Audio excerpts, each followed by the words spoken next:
Yeah, well, I mean, there was a little bit in there which was just, which was on, went the opposite way than most of the speculation. So what was in there was that they brought down the limit for, much higher stamp duty on properties, on residential properties purchased within corporate envelopes, so that, the way of avoiding stamp duty has been to buy it through a company.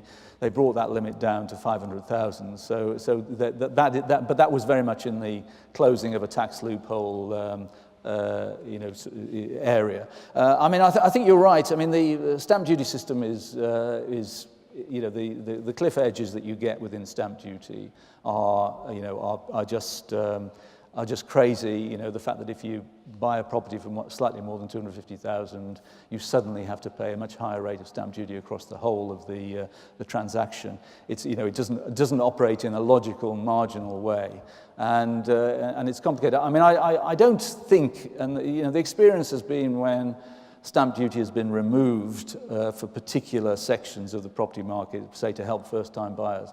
That's had a bit of a temporary effect, but stamp duty at 1%, which is the figure from 125 to 250, does help a little bit, but it's small in relation to other costs of purchase. It's not, but once you get to those much higher levels, and once you get, importantly, to the fact that the stamp duty applies across at what level you reach across the whole of the transaction, I think it then becomes a very clunky tax, and it is in need of reform. I'm not sure that the Treasury recognises that, so I don't think those calls for reform have hit home, particularly because one of the things they're benefiting from at the moment is quite a lot of stamp duty revenue from the recovering housing market. So I don't think they're minded to sort of interfere with that little cash cow at the moment, but it is in desperate need of reform.